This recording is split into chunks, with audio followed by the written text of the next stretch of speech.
neste computador. Pronto, então agora compartilhar a tela. Verifica se faz favor se está a gravar, se não te importas. Sim, agora deve dar a informação.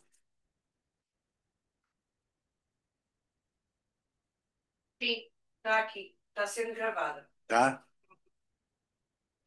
Bem, então, boa noite.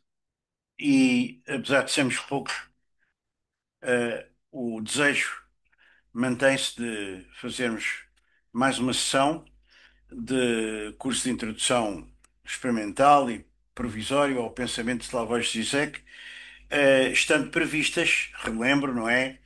Para quem queira, claro. Isto depois também fica no YouTube. Se o YouTube não puser problemas de direitos autorais, espero que não. Temos sessões previstas para 29 de julho, 23 de setembro, 28 de outubro, 25 de novembro e 16 de dezembro, sempre à mesma hora. Aqui coloquei uma citação deste livro que há pouco até estava a referir aqui com o Luís Filipe Rodrigues, Tearing with the Negative, Kant, Hegel and the Critique of Ideology. Espanto que marca as origens da filosofia. A filosofia começa no momento em que não aceitamos simplesmente o que existe como dado. Ora, queria aqui fazer um statement. Nesta sessão e no vídeo resultante são citados autores, obras, utilizadas imagens ou ideias escolhidas em várias fontes, tendo um fim meramente didático e não pretendendo, portanto, senão servir de base aos comentários do monitor. Trata-se de um curso sem fins lucrativos que pretende apenas chamar a atenção de uma forma muito geral para a importância excepcional deste autor. Portanto, há também em inglês, escuso de estar agora aqui a ler em inglês. Um livro que só hoje descobri, parece incrível, mas já o tinha comprado há um certo tempo e tenho que o reler. É este. É um livro de introdução que é aconselhado quer pela Alenka Supancic, quer pelo Mlalend Dolar, que estão aí, portanto, acentuados a vermelho no texto e que dizem ser uma boa, introdução à filosofia política do Slavoj Zizek. Portanto, não cobre todos os campos, ele, como é sabido, cobre imensos assuntos e faz imensos links entre assuntos diversos, mas este livro é baratíssimo em e-book e é bastante interessante como uma síntese de alguns aspectos do pensamento do Zizek. E logo na capa tem uma frase interessante, não é? A ideologia está sempre a trabalhar em tudo o que nós experimentamos como realidade. Escuso de estar a ler todo esse texto que depois fica disponível. Isto é, a contracapa praticamente é em inglês, apenas com algumas informações sobre os autores do livro. Há um dicionário que é este que eu até encontrei gratuitamente na internet, eu já o tenho há vários anos, muito sublinhado e tal. Nem todas as entradas são de igual valor, mas em geral são boas. E foi dirigido por este Rex Butler. Boa noite. Que tem uma introdução ao Zizek, um livro de divulgação da Routledge sobre os autores importantes atuais, e eu em tempos, já há bastantes anos, comprei e li esse livro e servia-me dele para uns cursos que dei sobre pensamento crítico contemporâneo lá no Porto e depois até aqui em Lisboa. Este livro tem algumas entradas bastante boas, vale a pena. Eu apenas vou dar exemplo de uma, porque para já vê-se aqui do lado esquerdo, isto é um trabalhão para conseguir pôr isto aqui, parece incrível. Os termos, as entradas do dicionário, não é? E algumas delas são importantes, não é? Por exemplo, aqui logo. hum,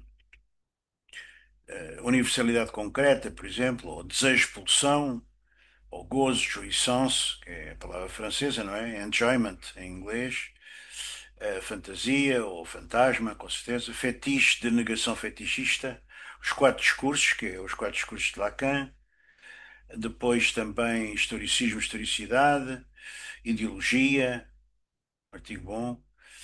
Hum, tem aqui um artigo sobre o David Lynch, um sobre o Marx, significante mestre, o objeto pequeno A, o objeto sublime, o outro e grande outro, também outro conceito importante, o conceito de paralaxe que é crucial, real, imaginário imaginário e simbólico, também é importante. Enfim, várias entradas de um dicionário que eu enviei a todas as pessoas inscritas, porque eu encontrei gratuitamente na internet.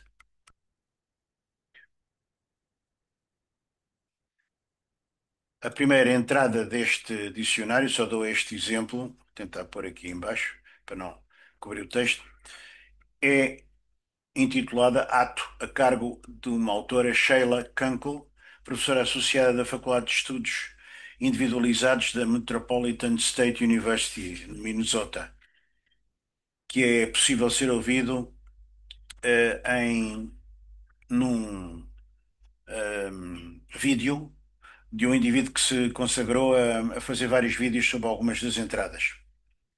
Vou citar algumas curtas passagens desta entrada, deste dicionário, e comentá-las brevemente.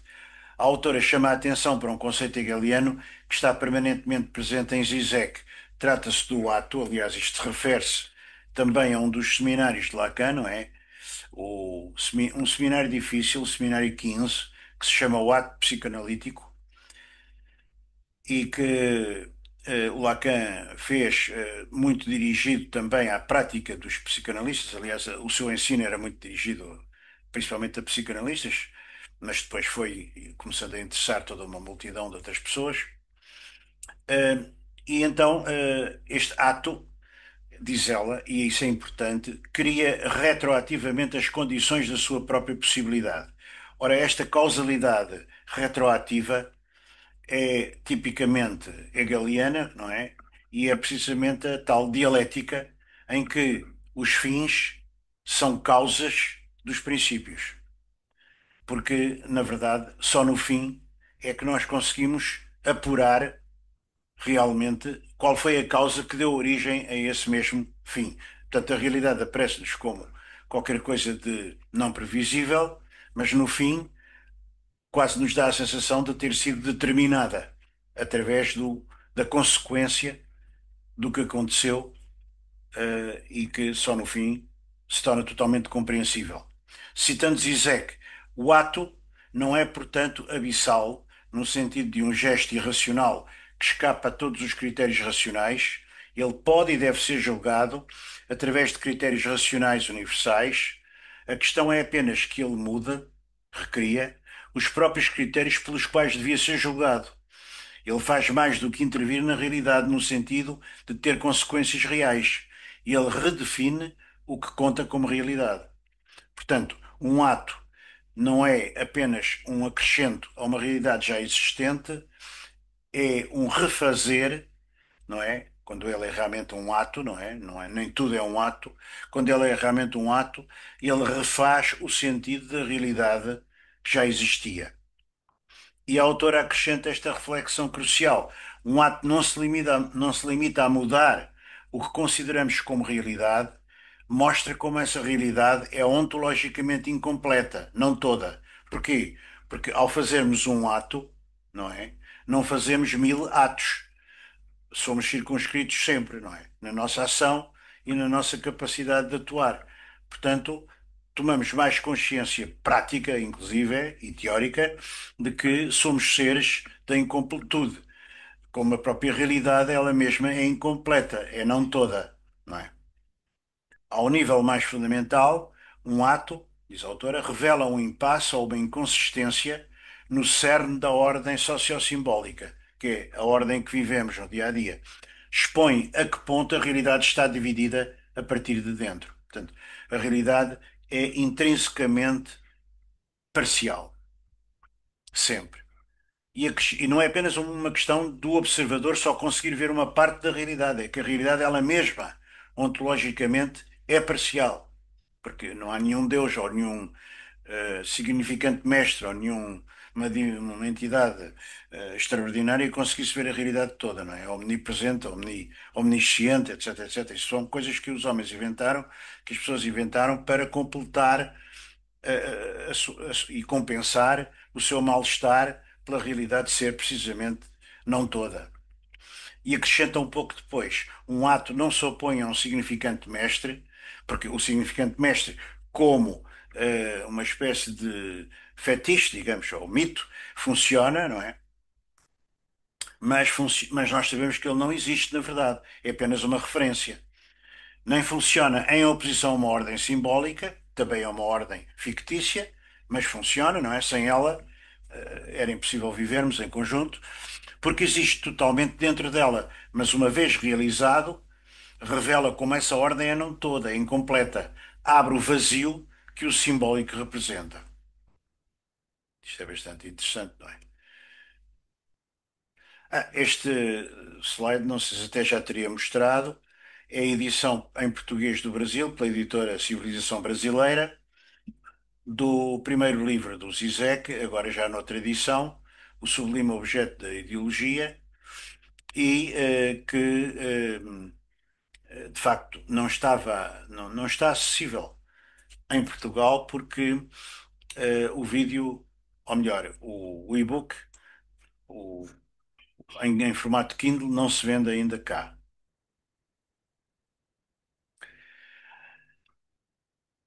Eu creio que, exato, não saltei. Ora, Zizek dá uma grande importância a todo este livro que tenho estado a ler ou reler ultimamente, que é o Tearing with the Negative, permanecendo no negativo, é um livro sobre Kant e a ligação entre Kant e Hegel e qual foi a transformação enorme que Kant fez, a Revolução Kantiana, e depois o passo seguinte que Kant não se atreveu, entre aspas, a dar e que Hegel deu.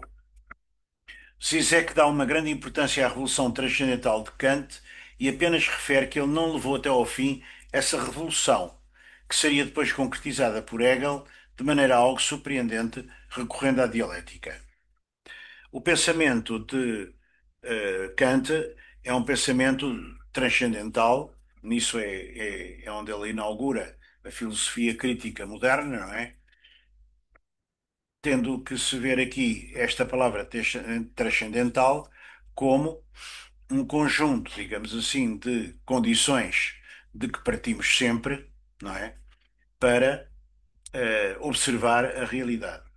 Portanto, não tem provavelmente agora a ver com transcendente, mas pelo contrário, é uma realidade do ser humano, ele ver a realidade de uma maneira parcial sempre, e portanto, Kant chamou a isso, não é? O transcendental. É todo o conhecimento que se ocupe não tanto com os objetos, mas com o nosso modo de conhecer os objetos, na medida em que esses devam ser possíveis, devam ser possíveis a priori. Um sistema de tais conceitos denominar-se-ia filosofia transcendental. Portanto, transcendental vem da palavra de origem escolástica medieval, é para Immanuel Kant aquela investigação acerca das condições de possibilidade de algo. Não é? Portanto, trata-se precisamente de uma atitude crítica. Que condições temos nós para conhecer realmente, não é? Como um conhecimento verdadeiro. Ao examinar as abordagens transcendentais das condições do conhecimento anteriores, a priori, não é? A qualquer experiência do sujeito, a metafísica mostra-se, enquanto teoria fundamental universal, uma epistemologia. A filosofia transcendental é, consequentemente, também a crítica da metafísica tradicional. No fundo, uma metafísica que já vinha de origem medieval, não é? Está aqui até a reprodução da capa deste célebre livro, que foi um boom tremendo, não é? Foi para a altura um best-seller lá na Alemanha, que ainda não existia como Alemanha, como sabemos. E uma das pontos fundamentais da teorização do Kant, eu recorri aqui até à inteligência artificial, imagine-se, para facilitar, é a diferença entre númeno e fenómeno, não é? Nominal é um adjetivo que se refere ao que é relativo ou pertencente ao númeno. O termo númeno ou número vinha com o O também, mas eu tirei. Em grego, na filosofia, refere-se a uma realidade que é conhecida através da razão ou intuição, em contraste com o fenómeno, ainda está ali com o acento circunflexo do brasileiro, que é conhecido através dos sentidos. Portanto, algo nominal é algo que pertence à esfera do pensamento, da essência ou do que é percebido, além da experiência sensorial. Quer dizer, nós não temos, no fundo, acesso ao nominal, não é? Temos apenas acesso à existência dele através do fenómeno. Portanto, nós, seres humanos, somos seres da realidade fenoménica. Nominal é relativo ao número, algo que é conhecido através da razão ou intuição, não através dos sentidos, e esse que é conhecido nunca permite, no fundo, estabelecer um conhecimento exato e concreto sobre ele. É apenas uma espécie de indireto, de capacidade indireta de nos apercebermos através dos fenómenos que existe qualquer coisa para além deles, não é? A realidade ou a essência de algo, aquilo que não é percebido diretamente pelos sentidos, mas sim através da mente. Mas essa visão através da mente é sempre uma visão muito incompleta e, digamos que teórica, no pior sentido do termo. Fenómeno, a realidade percebida pelos sentidos, o que aparece à consciência. Por exemplo, na filosofia kantiana, o mundo nominal seria o mundo da coisa em si, não é? O das Dig, das Ding, enquanto que o mundo fenoménico seria o mundo como aparece aos nossos sentidos e à nossa experiência. Com Kant, o significado, aqui volto ao livro do Benoît Guillet, eu não sei se já tinha mostrado este slide em alguma sessão anterior, mas é o livro que eu fui autorizado a utilizar pelo autor e que se chama O Terror da Linguagem, em Filosofia de Slavoj Zizek.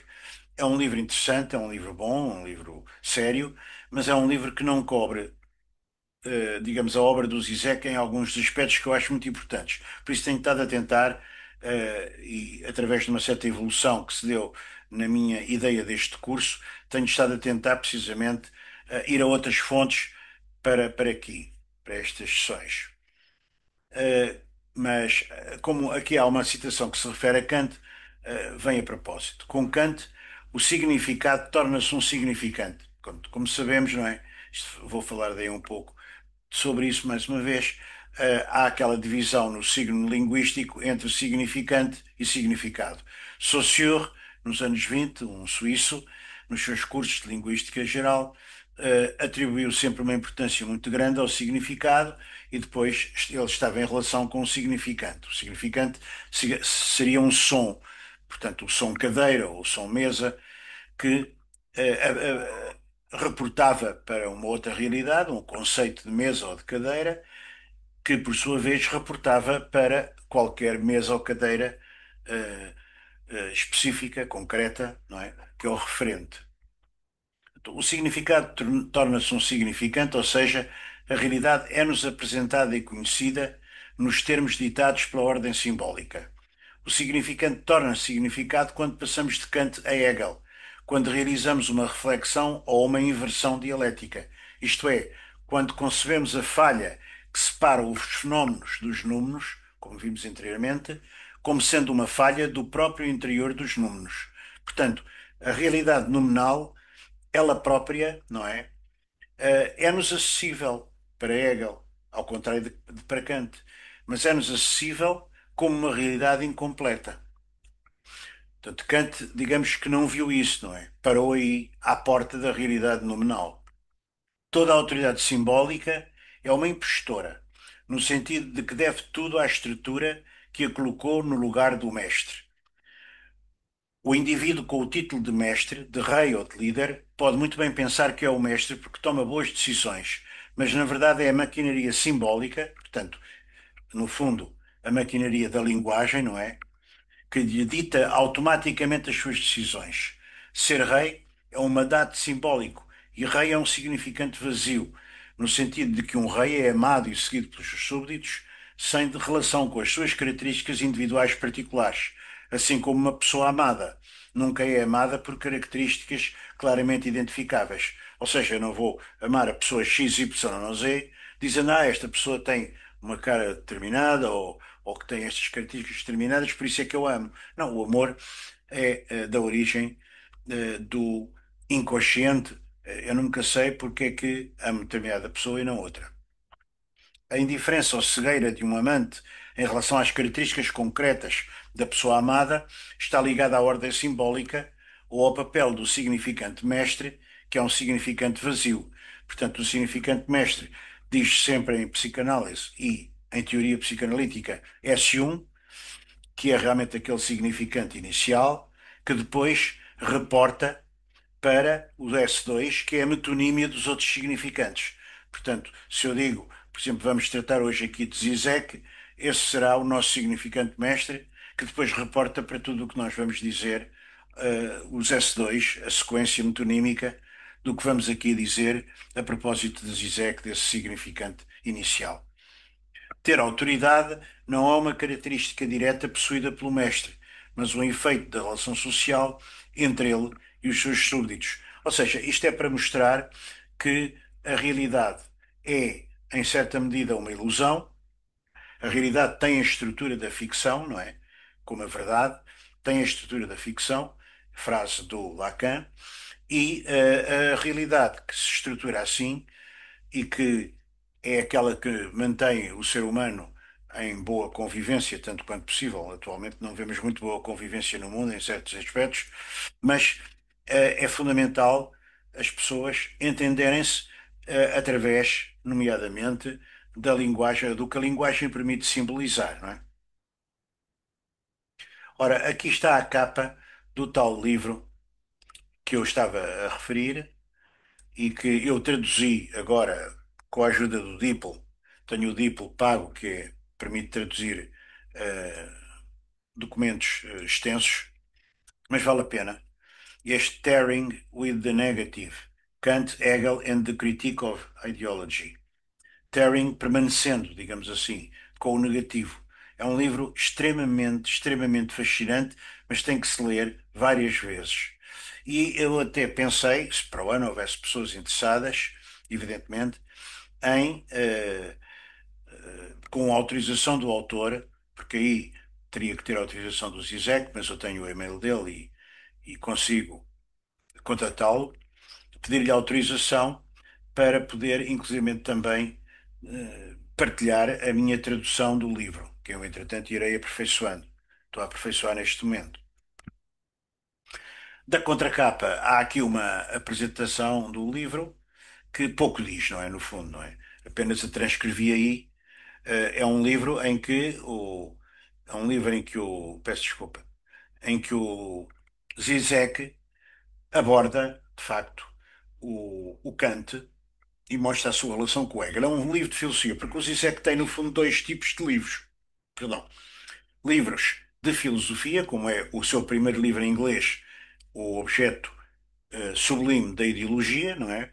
Publicado em 1989, e depois, eh, não sei agora se publicou, sim, publicou outros livros, até publicou também depois em francês, etc. Mas é essencialmente no mundo inglês que ele é conhecido e americano, e por todo o mundo que fala estas línguas e através de traduções também, mas de qualquer modo, este é um dos livros iniciais, é publicado em 1993 em Durham, portanto no norte da Inglaterra, pela aquela editora, esquece-me agora o nome, não interessa, eh, por esta Duke University Press, e onde ele diz coisas muito interessantes, em todas as páginas praticamente, dá vontade de sublinhar cada linha, mas eu apenas aqui, a título de, tanto aperitivo, coloquei esta ideia, essa manutenção, desculpem, de uma distância em relação ao significante mestre, caracteriza a atitude básica da filosofia. Ou seja, a filosofia é um permanente questionamento crítico relativamente a tudo o que se nos afirma como autoridade. No fundo, o significante mestre é uma autoridade. Pode ser o professor, pode ser o pai, pode ser a mãe, pode ser Deus, pode ser o Estado, pode ser seja o que for. Tudo o que se nos apresenta como um S1, que é como se faz a grafia do significante mestre em psicanálise e pensamento psicanalítico, é sempre, de facto, uma realidade que no fundo não existe, mas que sustenta na sua inexistência, por assim dizer, na sua inconsistência, mais uma inconsistência, não é? Da realidade, a sustenta a realidade em que nós vivemos. A teoria envolve o poder de nos abstrairmos do nosso ponto de vista para o reconstruirmos posteriormente com base nos seus pressupostos, nas suas condições de possibilidade transcendentais. Cá está aqui o Zizek e o Hegel, porque isto também é tirado do Hegel, de facto a utilizar o conceito transcendental do Kant. A teoria, por definição, requer a suspensão do significante mestre, não é? Portanto, a teoria consiste em dizermos assim: não há nada que se me imponha como absolutamente verídico e impossível de colocar em tela de juízo, como dizem os espanhóis, não é? Tenho que me colocar sempre em dúvida relativamente àquilo que se me apresenta como verdade. Indiscutível. Não há nada de indiscutível. E aqui vou pôr uma coisa que é revolucionária neste livro e que é muito importante porque é um ponto em que o Hegel já não é visto como um idealista absoluto, como tanta gente o apresenta, mas precisamente como alguém que o próprio Marx não entendeu completamente. Foi importante para ele, mas não o entendeu completamente. Então vou ler. Talvez, porém, após mais de um século de polémicas acerca da inversão materialista de Hegel, pelo marxismo, sabem muito bem o que isso é, não é? O Marx dizia, o Hegel é um idealista, vive com os pés para cima e a cabeça para baixo, temos que o pôr na posição normal de um ser humano, não é? Com os pés bem assentes na terra, como um materialista não nos permite discernir, no próprio fundamento da noção marxista da Revolução Proletária, uma espécie de ilusão de perspectiva que depende precisamente da economia fechada da inversão dialética? Ou seja, Marx ainda é devedor de Hegel sem o saber quando está a julgar que o inverte. Mas ao inverti-lo, faz a geneira porque o Hegel era mais materialista nesse aspecto do que o próprio Marx. Isto é uma revolução incrível e por isso é que o Zizek é tão célebre, não é? Porque ele inverte completamente aquilo que é doxa, não é? Que eu desde miúdo ouço falar sobre o Marx. Marx pôde imaginar a desalienação como a inversão por meio da qual o sujeito se reapropriava de todo o conteúdo substancial, ou seja, de toda a realidade em si. No entanto, tal inversão é precisamente o que Hegel exclui. Na filosofia de Hegel, reconciliação não designa o momento em que a substância se torna sujeito. Portanto, estão a ver o que é a substância. A substância é o que está aí fora. É aquilo que eu quero conhecer. É, digamos, a realidade em si. O tal númeno, o tal mundo nominal. E eu, sujeito, não é? Estou do lado epistemológico, estou do lado do indivíduo, da pessoa, da entidade, que quer conhecer essa realidade. Quando a subjetividade absoluta é elevada ao terreno produtivo de todas as entidades, mas sim o reconhecimento, no caso do Hegel, de que a dimensão da subjetividade está inscrita no próprio núcleo da substância. Ou seja, a substância é já, de certo modo, subjetiva. Porquê é que a substância é já, de certo modo, subjetiva? Uma vez disse isto a um amigo meu, numas escavações, e ele ficou assim um bocado atarantado, que eu sou arqueólogo. Hum, É porque se a substância, ou qualquer realidade, digamos, eh, que tradicionalmente se chamava metafísica, é pensada por mim, sujeito, eu já estou a transformá-la numa realidade mediada pela minha própria subjetividade. Portanto, eu estou a subjetivizar essa mesma substância. Portanto, a substância vai aparecer como sujeito e o sujeito, e ela vai-me devolver, não é? Uma explicação, uma imagem, uma ideia que eu possa ter e em que eu, de algum modo, absorvo uma parte dessa substância, pelo menos. Portanto, eu torno-me, de algum modo, substância como sujeito, ou eu, ou qualquer outra pessoa, ou a realidade humana em geral, o pensamento humano. Portanto, substância como sujeito significa, em última análise, que há uma espécie de fenda ontológica, de gap, em inglês, não é? Que denuncia para sempre como aparência toda a visão do mundo. Portanto, aquilo que o Kant dizia que era impossível obter e que era o mundo nominal, o mundo que estava para lá dos fenómenos, e que o Hegel disse não, é possível obtê-lo, mas isso que se obtém é sempre não uma totalidade, não existe essa totalidade, a realidade é incompleta, é não toda. Toda a noção do universo como totalidade da grande cadeia do ser. Portanto, a grande cadeia do ser, este problema do ser, que é um problema que incomodou muito muitos filósofos, não é? Na sequência do Hegel, por exemplo, o Sartre, não é? O ser e o nada, por exemplo, o Heidegger, não é? O ser e o tempo, etc. É preciso, portanto, concluir que o próprio Marx, sob o pretexto de combater Hegel, constrói retroativamente a figura de Hegel como o filósofo que eleva a noção automediadora ao fundamento e à substância do universo. O que Marx combate é, em última análise, a sombra idealista das suas próprias premissas ontológicas. Quer dizer, o que o Marx está a fazer quando quer transformar o Hegel e colocá-lo como um materialista, em vez de ser um idealista que ele, Marx, categorizava como tal, está, no fundo, a aderir à velha metafísica da ideia da substância e do sujeito como duas realidades absolutamente incompatíveis. Na verdade, eles estão em mediação dialética. E aí o Marx não pensou bem, não é? Portanto, o que Marx combate é, em última análise, a sombra idealista que nele existe, Marx, das suas próprias premissas ontológicas. E é isto que os marxistas, eu também já fui marxista, puro, mas agora sou crítico, embora dê muita importância a Marx, como é óbvio, mas quer dizer, não querem ver por de maneira nenhuma, e odeiam, nem querem ouvir falar de Hegel, é como se fosse o diabo.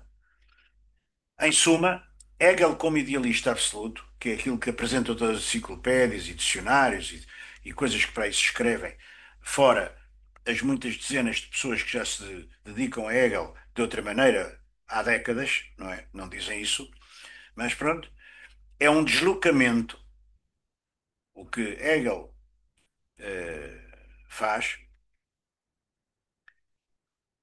perdão, o que Marx faz, ao considerar Hegel como idealista absoluto, é um deslocamento da ontologia denegada pelo ou do próprio Marx. Quer dizer, o Marx tem uma ontologia que é ela idealista e vai, digamos, fazer a negação dessa sua própria ideologia, transpondo-a para o Hegel, para o outro.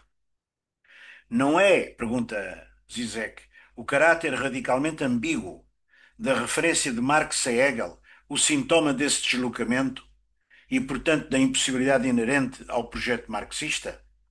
E não será aqui, precisamente, que o projeto marxista começou a falhar, como se vê em todo o mundo, não é? Isto é muito importante nas suas repercussões, inclusivamente políticas. O significante mestre, mais uma vez despoderadamente recorrendo à inteligência artificial para simplificar ao extremo. Em psicanálise lacaniana, o significante mestre, esse um, é um significante que representa o sujeito para outro significante. Ou seja, eu, sujeito, não sou nada, sou um vazio, não é? Claro que no dia a dia considero-me, eu digo de mim, eu sou Vítor, eu sou arqueólogo, eu sou um professor aposentado, eu sou isto, sou aquilo, sou aquilo. Sou ser humano, sou medidor sou masculino, mas tudo isso são realidades que são significantes, são palavras que têm sentido, na medida em que representam o sujeito para outro significante. E o que é o outro significante? É outro sujeito, por exemplo, não é? Ou seja, que me ouve e que compreende a minha cadeia de significantes, que forma sentido, no fim, de eu falar com ele, funcionando como um ponto da coragem, da ancoragem, para a ordem discursiva, não é? Nós vivemos dentro de uma ordem de discursos, dentro de um conjunto de fraseados, dentro de uma ordem discursiva. Ele é o ponto de partida para a construção do sentido e da identidade do sujeito, mas também pode ser um ponto de fixação que impede a livre circulação do desejo. Ou seja, hum, há aqui uma questão que é a identidade do sujeito, que é uma identidade fictícia sempre, não é? Eu intitulo-me ou digo de mim próprio uma coisa, outra pessoa diz de si própria outra coisa, estão convencidos que se identificam completamente com isso, mas qualquer forma de identificação é uma ilusão, não é? Uma ilusão necessária, porque nós temos necessidade de nos identificarmos.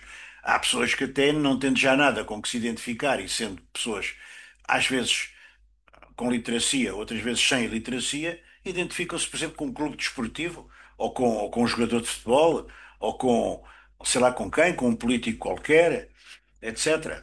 Portanto, as pessoas têm necessidade de se identificar com pontos de apoio, de ancoragem, para a sua identidade, não é? Para a sua, eh, para o seu equilíbrio pessoal. Mas é um equilíbrio sempre muito precário. Portanto, o que está aí torna-se evidente, torna a ordem discursiva interpretável, fixando um ponto de referência para a leitura e compreensão. O significante mestre articula-se com outros significantes, como os tais S2, formando uma cadeia significante, ou seja, uma sequência de significantes, uma frase, muitas frases, um texto, um livro, etc., que organiza o discurso e a experiência do sujeito. Há um ponto essencial de Marx, que passa de Marx para Hegel, que é o tal passo retrospectivo dialético com a ajuda da psicanálise. Uma explicação muito simplificada que vou aqui referir-me. É a questão fundamental, pode dizer-se que é mesmo para mim e para qualquer um, creio eu, o nó da filosofia zizekiana, que é a questão da ideologia. É uma teoria da ideologia.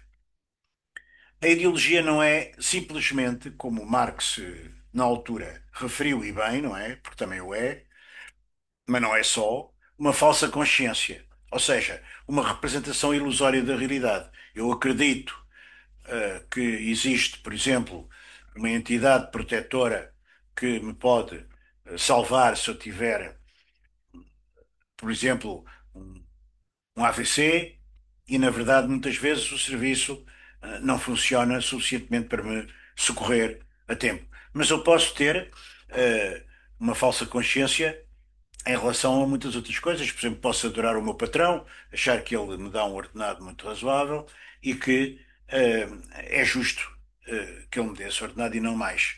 Quando, no fundo, o patrão está a tirar de mim, de facto, uma mais-valia em relação àquilo que ele consegue fazer depois como capital, e isso é a lei interna do capitalismo, não é nenhuma maldade ou má intenção do patrão, é simplesmente a forma como funciona, não é, o sistema em que nós vivemos. A questão é mais complexa e profunda.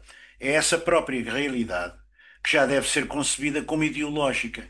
Ou seja, reparem, há sempre uma ideia no Hegel e no Zizek, que é um hegeliano, em passar para a realidade, passar para a substância, passar para o que está aí fora, passar para o que nós queremos conhecer, aquilo que nós atribuímos às nossas incapacidades e à nossa fragilidade de conhecimentos. Ele diz que a realidade é já ideológica, porque ela é constituída como uma ficção, não é? A realidade não é algo exterior ao ser humano, que a pensa como se eu pudesse colocar-me fora da realidade, uma espécie de Deus sentado lá no céu, não sei aonde, a olhar para a realidade que eu tinha criado ou que não tinha criado. Isso é uma ilusão suprema, não é? Não se pode nunca captar nada em si ou em estado puro, como imaginava o Kant. Aliás, ele fazia isso para também dar um espaço para a sua crença ainda numa entidade divina, não é? Em que o Hegel já não acreditava, o Hegel é um materialista. Se os seres humanos que participam da realidade percebessem que esta é já uma construção ideológica, a própria realidade desapareceria. Por exemplo, aquela célebre ideia de que não há ser mais maluco, mais louco, do que um rei que pensa que é rei, não porque os outros o consideram rei e lhe atribuem um conjunto de funções e se relacionam com ele como rei, mas se julga que é rei por nascimento e por condição e por substância. Ele é substantivamente rei. Ora, não. Ele é rei dentro de uma constituição ideológica, não é? De uma sociedade que, nesse caso, é, por exemplo, o reino, como aqui ao nosso lado, o reino de Espanha, ou Bélgica, ou o reino da Inglaterra, etc. Portanto, um rei só é rei porque toda a gente o considera e o trata como rei. E ele acaba por se convencer que é rei. Mas, na verdade, um rei que se considerasse mesmo rei, intrinsecamente rei, era maluco. Além disso, é preciso considerar a questão da subjetividade e da fenda entre o eu consciente e o sujeito do inconsciente, não é? Nós somos fendidos aí logo. A ideologia é moldada por desejos inconscientes do sujeito. E, evidentemente, o sujeito é um sujeito sempre dividido, sempre falhado, sempre barrado, por isso é grafado por um S cortado, porque o sujeito está, desde logo, dividido entre o consciente e o inconsciente, e também está logo dividido entre aquilo que diz e aquilo que fica dito. Porque uma coisa é o que eu digo. Eu estou a dizer umas coisas aqui. Estou-lhes a dar um determinado sentido e a tentar não dizer, eh, digamos, asneiras, parvoíces. Mas vocês, cada um de vós, ao ouvir-me, está a reconstituir com o seu próprio pensamento, não é?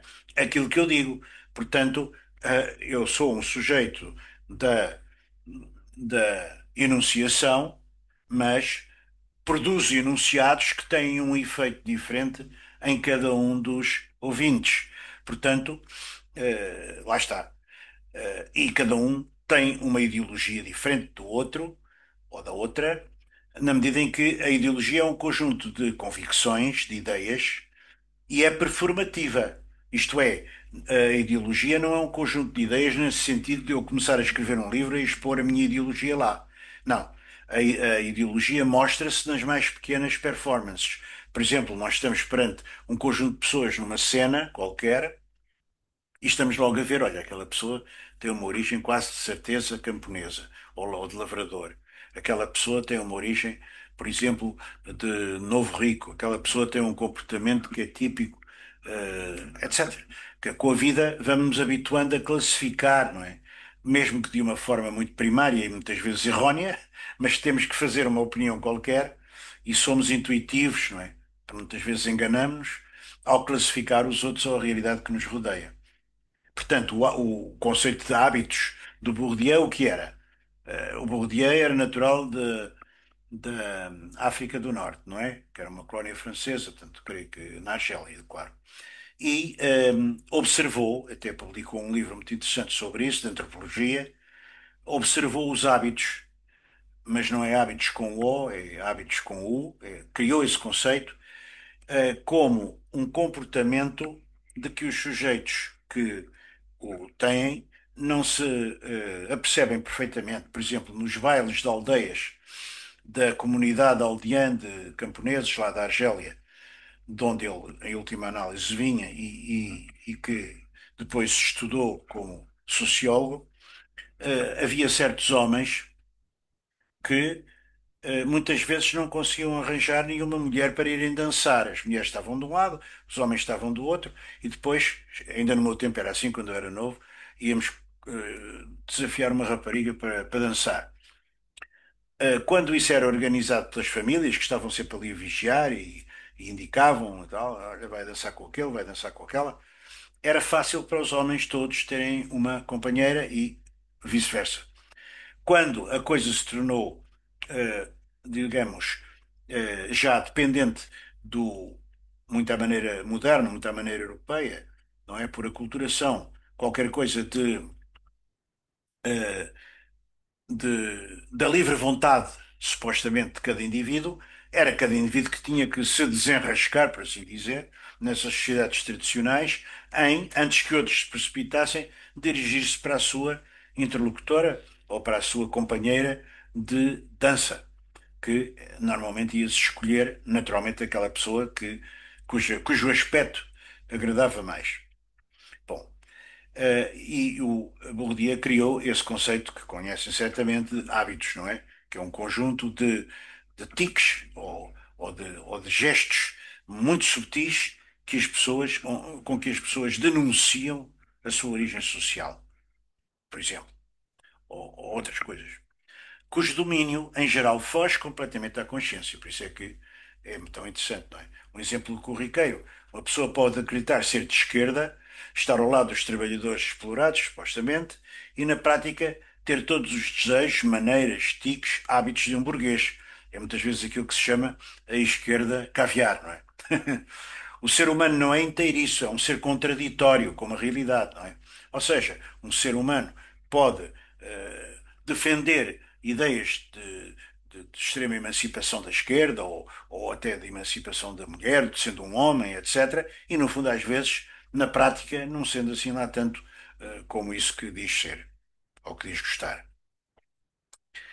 O Zizek tem um magnum opus que, ai, peço desculpa, que é esta obra, Menos que Nada, Hegel e a Sombra do Materialismo Dialético. Esta obra no original tem cerca de 1000 páginas, é uma coisa grande, está traduzida pela Boitempo em português, ahm, mas na Boitempo, que é brasileira, e pode-se comprar livros brasileiros cá em Portugal, numa livraria, já agora passo aqui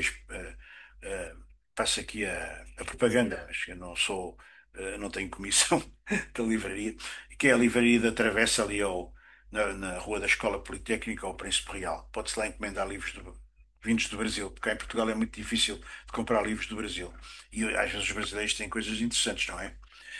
Tem muito. E então,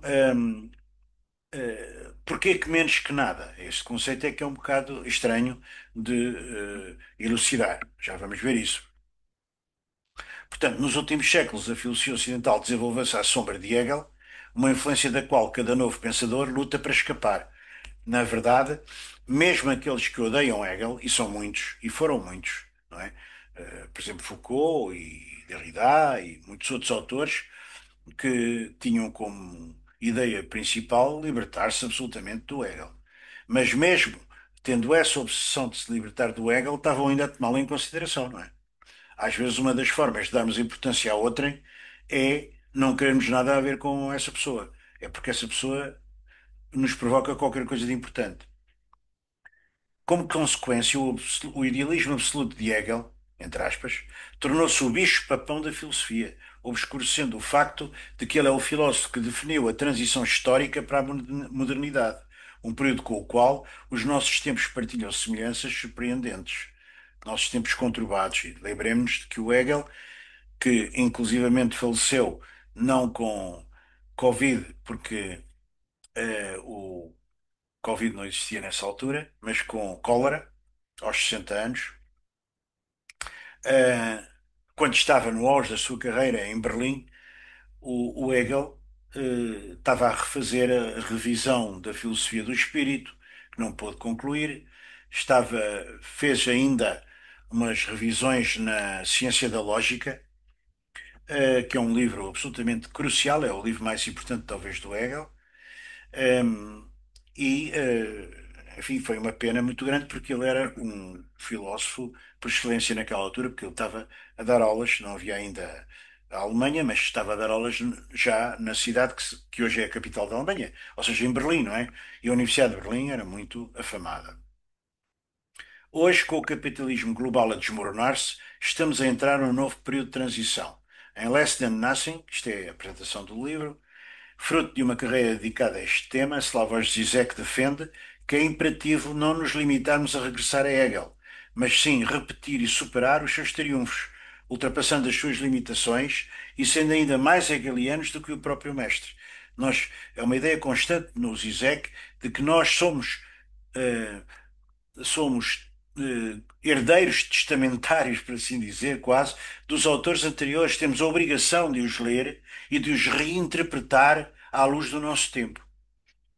Tal abordagem não só permite a Zizek diagnosticar a nossa condição atual, mas também envolver-se num território, num diálogo crítico com vertentes fundamentais do pensamento contemporâneo, como Heidegger, Badiou, realismo especulativo, a física quântica, agora muito, os últimos livros do Zizek, ele insiste muito nisto, e ciências cognitivas, de que ele não aprecia grandemente. A modernidade começará, diz Zizek, e terminará com Hegel. Porque é que menos que nada é importante e se insere numa longa história da filosofia. Ela está no título da obra mais longa de Zizek, aquele que ele mais detalhadamente põe em jogo, em que ele mais detalhadamente põe em jogo a mútua relação Hegel-Lacan, entre muitos outros aspectos. Mas Zizek é um autor que escreve livros compulsivamente. Ele próprio confessa que essa é para ele a melhor forma de enfrentar os problemas complicados do mundo em que vivemos. Acaba um livro e começa outro. É acusado muitas vezes de repetição, mas quem o acusa disso não entende que a repetição é uma forma de tentar, num movimento de paralaxe, quer dizer, de deslocar-se do ponto em que está para um ponto diferente, como nós fazemos quando estamos a ver uma paisagem ou quando estamos a ver uma exposição de pintura ou outra coisa qualquer, de deslocação em relação ao já dito, ao já visto, ao já explicado, para ver e fazer melhor uma ideia do seu argumento, de outro ângulo, noutro contexto, acentuando ao mesmo tempo aquilo que é fundamental na sua argumentação. Quer dizer que a repetição de diferentes pontos de vista é, como é óbvio, geradora de novos sentidos para o próprio, para quem o ouve ou lê e para aquilo que é visto. Uma outra crítica é o uso recorrente de anedotas. Ridicularizam muito o Hegel, o Sim, sim. Zizek, por ele estar sempre a usar anedotas. Mas o humor, no seu nonsense, é um caminho para entender como a linguagem, ao mesmo tempo que nos permite exprimir-nos, nos trai. Há um lado cômico e, por outro lado, também trágico na vida humana, nos seus paradoxos, nas ideologias. Por isso, nós, mesmo fora daquela época em que éramos miúdos e íamos ao circo, continuamos a gostar de ver circo. Porquê? Porque, de certo modo, os palhaços são a representação paródica daquilo que todos nós somos, não é? Por vezes, as histórias que conta têm um certo aspecto quase, ou mesmo excremental, quer dizer, com referências a coisas assim um pouco, as chamadas dirty jokes, ou com referência a aspectos obscenos, que seriam elididos de um discurso sério, como normalmente se considera. Lá está, dirty jokes. Mas é intencionalmente claro que isso acontece, mostrando como o próprio sublime, a coisa sublime, pode ser o resultado do erguer, por assim dizer, a esse nível daquilo que há de mais vulgar, comum em todos nós, dentro da ideia hegeliana de oposição, conciliação dos contrários. Hegel faz muito isso, quer dizer, que é fazer uma relação entre o que há de mais chão, o que há de mais banal em nós e o que haverá de mais sublime, num certo sentido. Por exemplo, em psicanálise, nós falamos muito da questão sexual, desde Freud, não é? Nós sabemos que a psicanálise nasceu com Freud e com a atitude histérica, essencialmente de senhoras, de mulheres que iam procurar Freud porque os maridos até as enviavam para o Dr. Freud porque não tem doença nenhuma, nenhum médico consegue curar, mas tem um braço que não mexe, tem uma perna que ficou paralisada, tem outra coisa que lhe dói. Isto é um sintoma histérico, mas o que será isto? Ora bem, eh, uma das coisas que também não é tabu nenhum é a questão fálica. O Freud estava ainda muito ligado à ideia do símbolo fálico associado ao órgão sexual masculino, ao pênis, não é? Ora, no Lacan isso não tem nada, essa conotação. Quer dizer, tudo o que se refere ao fálico é da ordem, do simbólico e, portanto, não tem uma relação direta com a questão, biológica. Mas temos que nos lembrar que são médicos e Freud era um médico e era um psiquiatra. E, portanto, tendia ainda a estar um pouco influenciado por isso. Tudo isto a propósito de quê? A propósito de que no ser humano masculino, o órgão da micção, que é, portanto, uma expulsão de um líquido que se fosse conservar no corpo matava a pessoa, não é? A pessoa tem que urinar para a sua saúde e é obrigado e sente-se bem a urinar. Mal vai quando não consegue urinar bem, é porque já há qualquer coisa de doença nessa pessoa, mas é ao mesmo tempo o órgão da inseminação, o órgão que, digamos, cumpre a capacidade do ser humano se reproduzir juntamente com o seu, contraponto feminino. Portanto, lá está um objeto, o objeto fálico, no sentido agora já biológico, num certo sentido biológico, mas também num sentido, digamos, simbólico, que é ao mesmo tempo um objeto, digamos, banal, que é próprio de todos os seres masculinos, mas ao mesmo tempo, é um objeto essencial para que se cumpra a possibilidade da realização de um novo ser humano. A propósito das piadas e da mania que o Zizek tem das piadas, não sei se já aqui contei esta, mas parece-me que não, que há uma velha piada judaica, nota que eu não tenho absolutamente nada de antissemita, hein? Pelo contrário, apreciada por Derrida, que aliás era uma pessoa de origem judaica, sobre um grupo de judeus numa sinagoga e que admitem publicamente a sua nulidade aos olhos de Deus. Primeiro vem um rabino, levanta-se e diz: Ó Deus, eu sei que sou inútil, não sou nada. Depois dele terminar, um empresário rico, também judeu, levanta-se e diz, batendo no peito: Ó Deus, eu também sou inútil, obcecado pela riqueza material, não sou nada. Após este espetáculo, um judeu pobre e comum entra na sinagoga, também se levanta e proclama: Ó Deus, eu não sou nada. O empresário rico, escandalizado, dá um toque no rabino e sussurra-lhe ao ouvido com desprezo: Mas que insolência! Quem é este tipo? Quem é que ele se julga para se vir aqui atrever a afirmar que também não é nada? Quer dizer, mesmo para se afirmar que não é nada, é preciso ser-se, de facto, uma pessoa importante. Portanto, o aspecto simbólico da realidade humana. Há aqui umas coisas que eu pus sobre autores que têm a ver com, na época antiquíssima da Grécia, antes de Cristo, com as teorias sobre o universo e, inclusivamente, com esta questão do menos que nada. Primeiro, a questão dos atomistas e depois, aqui, o Eliata Melisso, discípulo de Parménides, criticou Demócrito. O atomismo de Demócrito é, portanto, a primeira resposta materialista ao idealismo eliático. Os eliáticos deduzem a impossibilidade do movimento a partir da impossibilidade lógica do vazio. Os atomistas seguidores de Demócrito parecem raciocinar ao contrário, deduzindo do facto de que o movimento existe a necessidade de que o vazio, espaço vazio, exista. Porque é nesse espaço vazio que o movimento se pode gerar. A divisão em última análise entre idealismo e materialismo não diz respeito à materialidade da existência. Apenas as coisas materiais existem realmente, mas à existência do nada, do vazio. O axioma fundamental do materialismo é que o vazio, o nada, é o único real, ou seja, há uma indistinção entre o ser e o vazio. O ser é o que existe, tudo o que existe. E o vazio. Se para Parménides só o ser é, para Demócrito o nada é tanto quanto o ser. O nada também é qualquer coisa, pelo sinal negativo. Mas se uma coisa é nada, esse nada passa a valer como algo em si. Para passar do nada a alguma coisa, não precisamos de adicionar algo ao vazio. Pelo contrário, precisamos é de subtrair, tirar algo do nada. Nada e, eu aqui tentei, reparem, ele dizia nothing, tirava o N e era ossing. Menos que nada, não são, portanto, simplesmente a mesma coisa.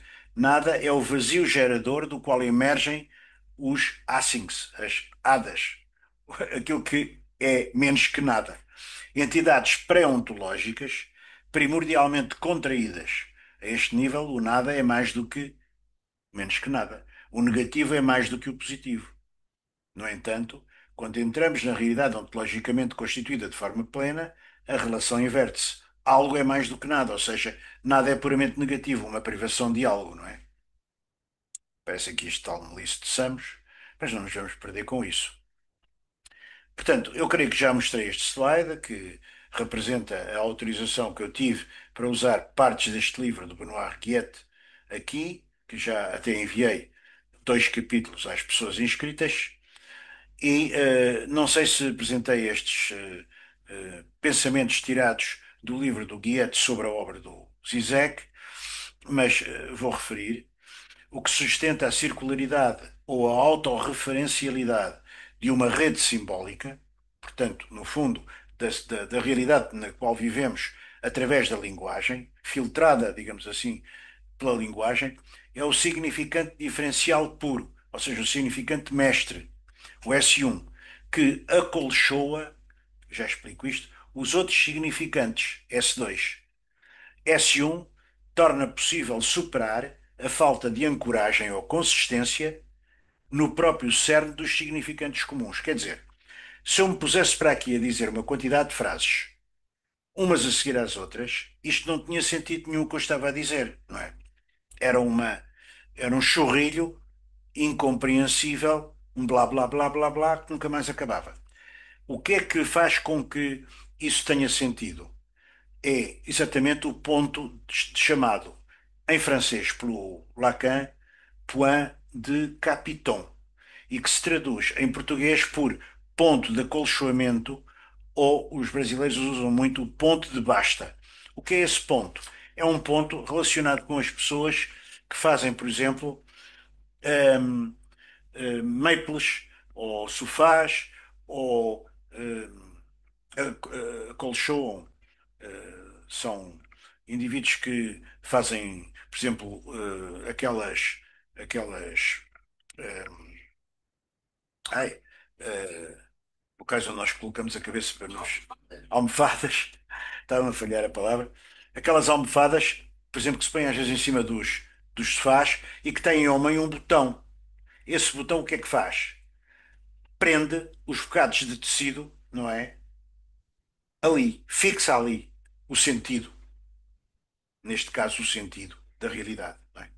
Portanto, o S1, não é, pode servir para acolchoar, ou seja, para fazer o point de Capiton, para dar o ponto, para dar o nó que junta uma série de realidades, uma série de frases, uma série de ideias, numa, numa síntese de conjunto, numa noção que permite compreender aquilo que está a ocorrer no pensamento dos outros ou na realidade que nos cerca. Portanto, pontos de acolchoamento, point de Capiton, pontos de basta, são pontos em que a realidade para, digamos assim, o significante tombar no significado, não é? E o significado existir. O significado de um conjunto de blá blá blá blá blá, que no fundo é a nossa linguagem. Se a gente começar para aqui a falar muito e muito depressa, sobretudo se tivesse aqui um estrangeiro que não percebesse nada de português, às vezes podia tender a olhar para mim e a dizer o que é que estará aquele sujeito a dizer com aquele blá blá blá blá blá, que nunca mais para, que eu não percebo. Portanto, para um estrangeiro que não conhece uma linguagem, a linguagem do outro vai sempre um bocado de espécie enquanto não consegue começar a perceber. Na linguagem, há sempre uma enorme lacuna entre o que a palavra significa e o que ela significaria se o seu significado ou sentido fosse literal. Isto é, se a cada significante, a cada uso de uma palavra, por exemplo, cadeira, correspondesse para toda a gente o mesmo sentido de cadeira, evidentemente que viveríamos com a linguagem colada às coisas, não é? Não era possível a poesia, por exemplo, que se baseia toda ela numa distorção da linguagem para que ela se torne expressiva. Não, não era possível a arte. Esta lacuna é responsável pelo aspecto arbitrário do significante, ou seja, do som, da palavra como som. E para ser autónomo e eficaz, o simbólico necessita desse aspecto arbitrário. Sem a arbitrariedade, não haveria subjetividade. É por a realidade ser não toda que eu consigo ser uma pessoa, ser um sujeito, ter subjetividade. A subjetividade depende da fratura que existe em mim e que existe na realidade onde eu me insiro. O ponto de baixa do acolchoamento é o ponto onde o significante se torna um significado. A filosofia, mesmo depois da sua viragem linguística, ainda está demasiado atreito ao transcendentalismo kantiano. Quer dizer, ainda não passou, não é, desta ideia de que, nesse transcendentalismo, a linguagem é o que abre o horizonte no qual os fenómenos obtêm um significado. A linguagem é, nesse contexto, a condição de possibilidade da nossa experiência de realidade. É de facto, mas da experiência da realidade como uma realidade que é sempre criada pela linguagem e que está sempre em mediação, não é?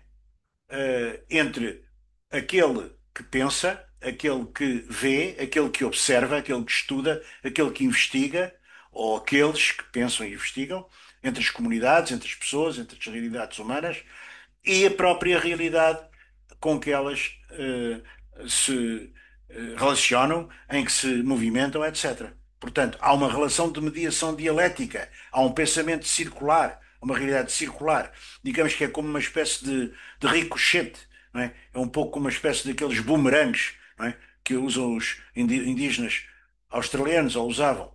Tiravam o bumerangue e de tal maneira ele vinha ter novamente com o caçador. Portanto, a linguagem é qualquer coisa desse tipo. A linguagem, segundo Zizek, referindo-se a Lacan e a Ferdinand de Saussure, o tal linguista que começou por estudar a linguagem, tem um caráter puramente diferencial. O que é que isso significa? Significa que uma palavra, um significante, só faz sentido, não é? Se for por oposição a outros significantes. O que define um símbolo ou um significante é constituído unicamente por aquilo que o diferencia de outros significantes. Cadeira não é cadeira, é cadeira porque não é maneira, por exemplo. Porque há uma sílaba, não é? Que muda da palavra cadeira para maneira, por exemplo. Para dar um exemplo evidente, não é? Portanto, a identidade de um símbolo consiste em tudo o que ele não é. Uma cadeira tem um pensamento da negatividade, tem um pensamento do contraditório. Porquê? Porque uma cadeira não é uma mesa, uma cadeira não é um banco, uma cadeira não é uma cama, uma cadeira não é nenhum outro móvel, não é? De outro tipo. Portanto, as coisas são uma coisa a que nós atribuímos um significante porque não são todas as outras coisas, não é? Portanto, dizer que uma coisa é algo significa ao mesmo tempo dizer que ela não é todo o resto. Na estrutura diferencial, e isso já o Saussure sabia, não é? O Saussure sabia perfeitamente, percebeu perfeitamente que o símbolo linguístico, o signo linguístico, é um signo que vive dessa arbitrariedade. Na estrutura diferencial do campo simbólico, a identidade de um significante coincide com tudo o que ele não é, isto é, com uma pura diferença. Ou seja, eu tenho esta caneta, ela tem uma identidade, a que eu chamo caneta, e ela coincide com tudo aquilo que ela não é. Não é nem a mesa onde eu vou pôr agora a caneta, nem o computador para o qual eu estou aqui assim a falar, nem etc. por aí fora. Portanto, é evidente. Esta estrutura é, portanto, inconsistente, isto é, ela não é unificada por nada ou está estruturada em torno de uma impossibilidade fundamental. Qual impossibilidade fundamental? Por exemplo, eu ao mesmo tempo significar todas as canetas do mundo ou eu significar todas as coisas que permitem escrever no mundo, ou outra coisa qualquer, não é?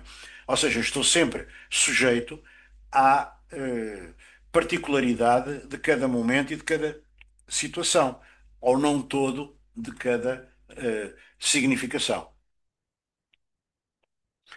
Um significante é aquilo que representa ou tenta representar o sujeito para outros significantes, porque os outros sujeitos são também significantes. Por isso é que há esta incompatibilidade muito grande na relação entre as pessoas.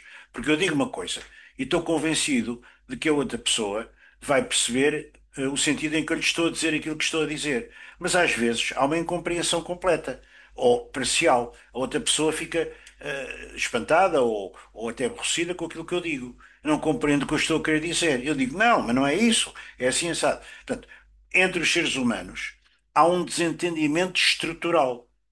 Não é? Não é só entre as culturas, não é só entre os políticos, não é só entre os países onde vemos a maior confusão. Não, é entre as pessoas. As pessoas não se entendem umas com as outras. Não é?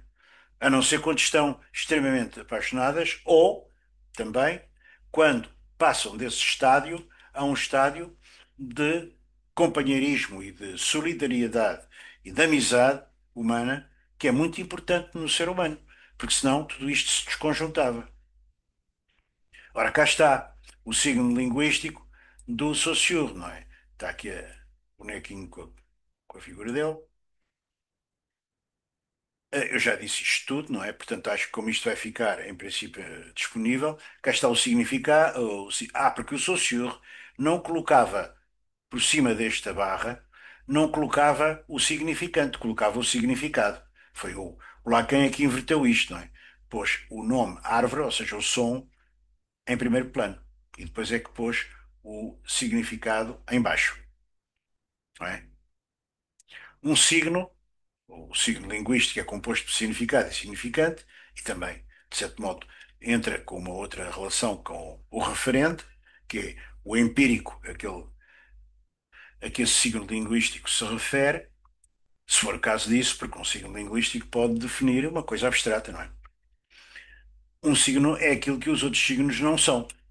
Lacan inverteu a posição dos elementos do signo, dando completa predominância ao significante. Outras dicotomias saussurianas, a sincronia e a diacronia, não é? A diacronia referente ao tempo, às diferentes coisas que se vão passando no eixo do tempo, na linha do tempo, na fita do tempo, parece que se chama agora assim também. A sincronia é aquilo que se passa ao mesmo tempo, é síncrono. A língua e a fala, não é? Langue, que é a língua, e parole, em francês, que se traduz em português por fala. Portanto, a língua é a língua portuguesa, por exemplo. A fala é o que eu estou a dizer agora, não é? É uma atualização específica num contexto preciso, neste caso, aqui a gravar um vídeo e a transmitir algumas ideias para vós. Um sintagma, não é? Que é constituído por um ou mais vocábulos que compõem uma oração, compõem uma frase, uma proposição qualquer, opõe-se a paradigma, que é um tipo de relação estrutural entre elementos da linguagem, conjunto de elementos que se associam na memória e assim formam conjuntos relacionados com o significado, portanto já apontam para uma semântica. Portanto, isso tudo foi teorizado lá pelo Saussure, mas depois houve muitos outros autores em linguística, o Helmsleve, o Jacobson. O Jacobson chegou a ser amigo e a frequentar os seminários do Lacan, em Paris, e ele, Lacan agradecia-lhe muito porque aprendeu bastante com os linguistas. Mas a linguística que se usa em psicanálise não é propriamente a linguística contemporânea complexa, não é? Porque essa é uma ciência especializada. Uma verdadeira crença implica que se acredita por acreditar, que se acredita sem razão, ou que se acredita porque a vida e a morte é um absurdo absolutamente traumático e incompreensível. As razões para acreditar e obedecer só nos são reveladas após um ato de fé cega. Ou seja, isto é a mesma coisa que eu querer ir a um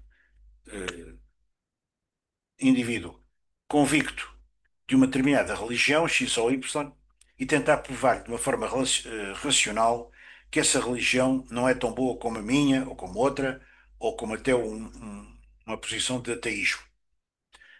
É evidente que a pessoa pode até zangar-se comigo e achar extremamente ofensiva a minha atitude, não é?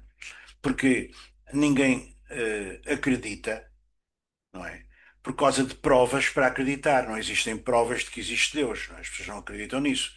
As pessoas não vão a Fátima por haver provas absolutas de que uma Nossa Senhora alguma vez desceu toda fosforescente para se mostrar a três pastorinhos, coitados, não é? Ali no meio do campo, em cima de uma árvore qualquer. Quem que acredita nisso? Só uma pessoa completamente louca. Mas as pessoas que acreditam na fé cristã, não é, têm tendência depois também a manter um certo panteísmo, a serem um pouco ainda de tradição pagã, não é? Criarem imensos deuses, por isso é que há santos para tudo e para nada. Todos os dias do ano são dias de um santo qualquer ou de uma santa.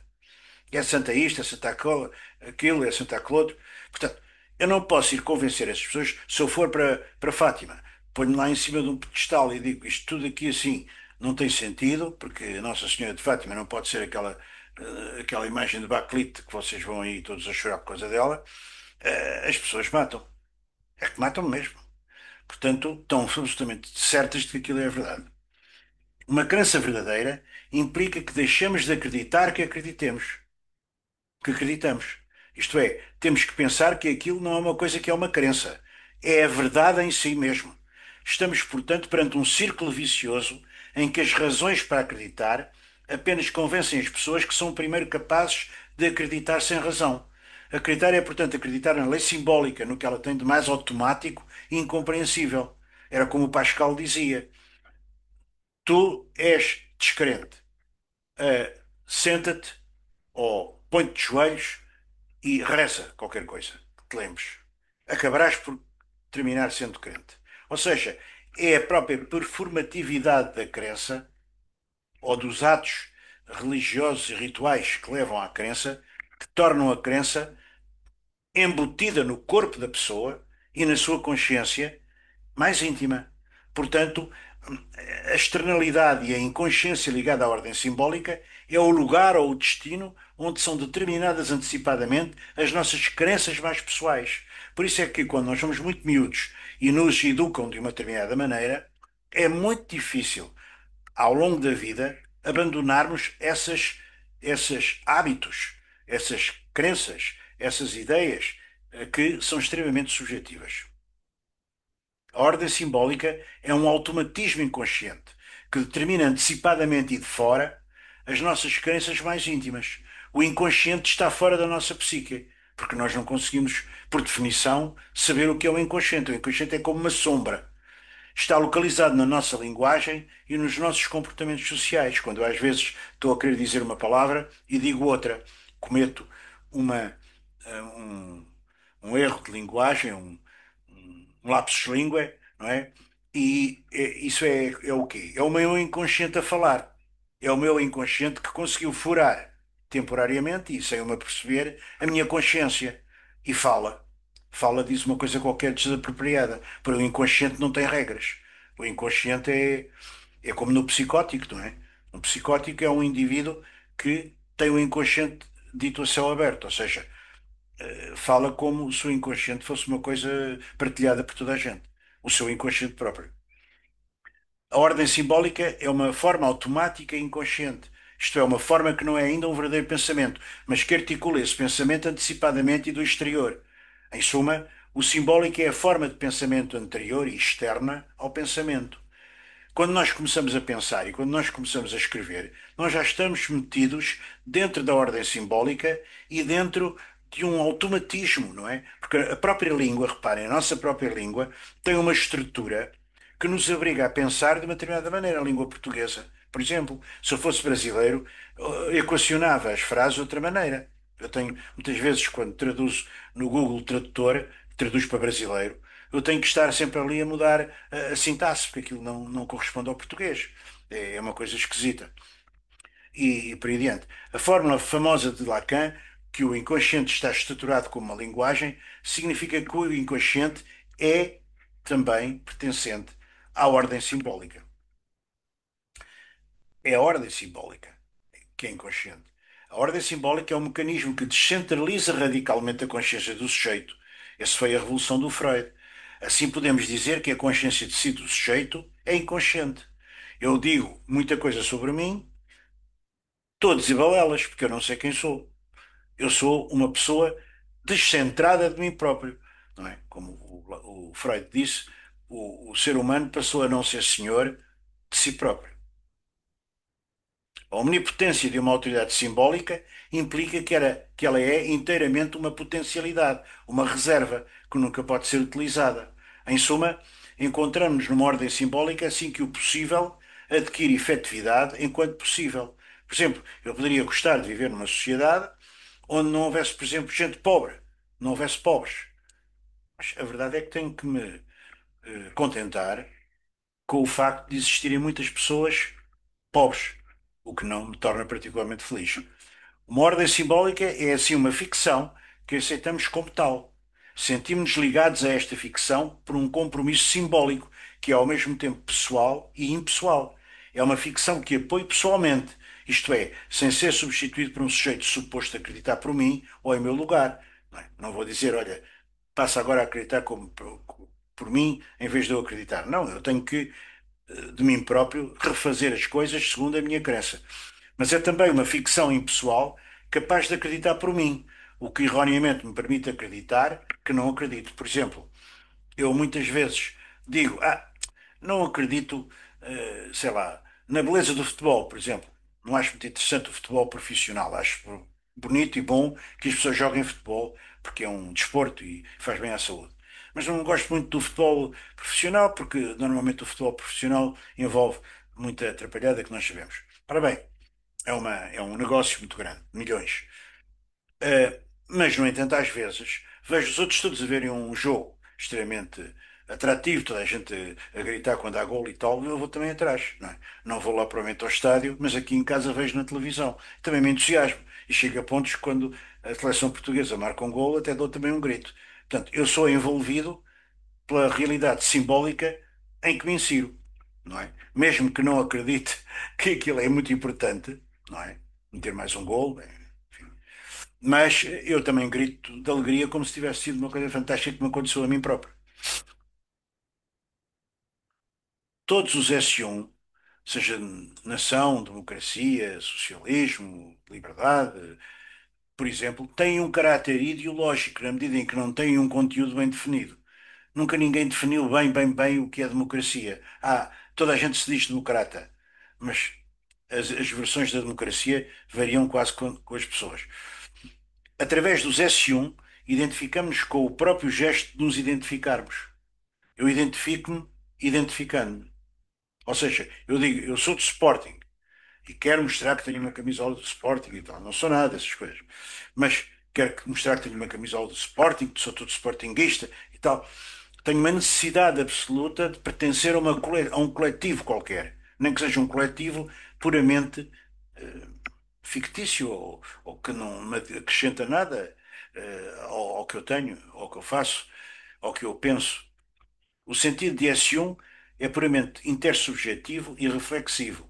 Os S1 são uma identificação precipitada, na esperança de encontrar rapidamente um sentido para a nossa situação. São como empréstimos que esperamos poder pagar um dia. No sentido de que eu identifico-me com qualquer coisa, agradeço muito poder me identificar com isso, sei lá, quando me convidam para pertencer a um coletivo qualquer, eu fico muito satisfeito, fico muito grato e mais cedo ou mais tarde vem qualquer pedido dessa entidade a dizer-me, olha, você pertence, por exemplo, aqui à nossa entidade, mas tem que agora apresentar um trabalho para publicação, ou tem que fazer uma palestra, ou tem que fazer qualquer coisa, não é? Portanto, a sociedade vive e a realidade simbólica vive destas inter-relações de sentido que são dadas através de serviços que, no fundo, prestamos uns aos outros. Estamos permanentemente a solicitar ou a fornecer serviços uns aos outros. Senão, saímos fora da ordem simbólica e da ordem social. Não é? Tornamos-nos uns associais. Toda a ordem simbólica contém um S1, um significante que não corresponde a nada na realidade.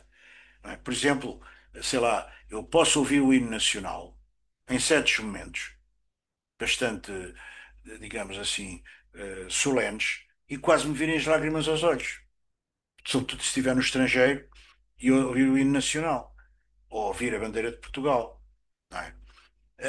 Não há nenhuma razão para eu me associar dessa maneira tão profunda, mas estou, de facto, lá, nessa, nesse ponto de acolchoamento, e vocês vejam que eu pus aqui para dar uma ideia melhor do que é o point de capiton, ou o ponto de basta, ou o ponto de colchão, são estes botões, não é, que seguram, neste caso, servem mais para tornar um colchão provavelmente mais fofo, mas são pontos de acolchoamento, não é, que o Lacan teorizou. Portanto, esse nome de pontos de acolchoamento, traduzidos assim, ou point de capiton, como ele diz. Pronto, eu vou passar ao slide seguinte, senão nunca mais nós saímos daqui. O nosso lugar numa ordem simbólica é sempre arbitrário. O significante que nos representa para os outros significantes não tem relação com as nossas características pessoais. Eu nem sequer sei o que é que elas são. Eu chamo-me Vítor. Não fui eu que me dei esse nome, não é? E se olhar para uma fotografia minha de há 10 anos, ou de há 20, ou de há 30, ou sobretudo quando era pequeno, ou quando era bebê e me deram o nome de Vítor, eu digo, mas isto sou eu? Fico um bocado perturbado porque nós mudamos muito com o tempo. A arbitrariedade do significante provoca aquela pergunta angustiada: o que é que queres? Que o Lacan exprimiu a partir de um livro que ele leu, em que alguém pergunta a outrem: o que é que queres? Que vuoi? Um livro italiano. Que vuoi significa precisamente a pergunta fundamental de todo o ser humano ao outro: o que é que queres de mim? Por exemplo, mesmo que não seja formulada. Por exemplo, eu estou com uma companheira, ou estou com a minha mulher, ou estou com um amigo, ou estou com a minha mãe ou o meu pai, com esses já não posso estar, infelizmente, e pergunto-lhe o que é que queres de mim, o que é que esperas de mim, o que é que queres que eu seja para ti. Como é que queres que eu me comporte para te agradar? Porque todos nós, seres humanos, somos seres de desejo, somos seres sociais, somos seres da relação. Necessitamos de nos anteciparmos às situações e pensar como é que eu me vou comportar em determinada situação, o que é que as pessoas esperaram de mim, o que é que eu vou dizer, como é que vou eh, tentar enquadrar-me dentro de determinado ambiente concreto na realidade simbólica em que me situo.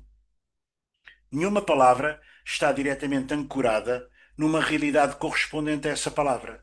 Como já vimos, os- o símbolo linguístico ou o signo linguístico é completamente arbitrário. A linguagem é autorreferencial, isto é, cada símbolo, cada significante, cada signo linguístico só existe com um determinado significado por contraposição a outros. Cadeira não é maneira, e com todos os significados que logo esses significantes para um português implicam. E dessa forma, quando emerge, surge como algo que sempre existiu. Emerge ex nihilo e emerge criando o seu próprio passado. Somente a revolução transcendental de Kant, que foi muito importante, tornou possível conceber esta ordem. Em suma, a linguagem, porque anteriormente não havia esta consciência de que nós, não é, através desta relação com a realidade crítica, com esta pergunta é uma pergunta moderna. Se vocês fossem para outro continente qualquer, para uma sociedade exótica qualquer que nunca tivesse tido contacto com europeus ocidentais ou com europeus em geral, eles não punham esta questão, não é? Porque é uma questão típica da nossa cultura europeia, que é uma cultura da pergunta, que é uma cultura da curiosidade, não é?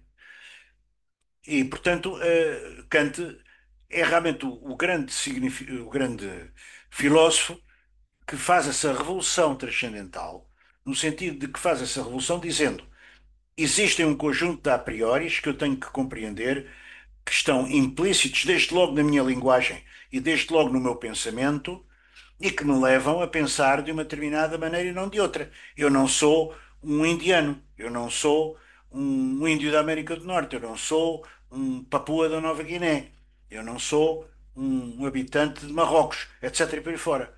Eu estou sempre situado e, portanto, eu tenho que, primeiro de tudo, ver se aquilo que eu penso a partir do ponto de vista e da cultura e da realidade simbólica em que eu estou incerto, se aquilo que eu penso tem sentido ser pensado, que eu posso estar enganado mesmo nas mais íntimas convicções que tenho. Portanto, é essa enorme revolução que o Kant pôs, não é? Primeiro há que perceber quais são as categorias a priori do pensamento, para depois, então, com base nelas, irmos pensar. Ora, a maior parte das pessoas não faz nada disso, não é? Nem tem noção disso.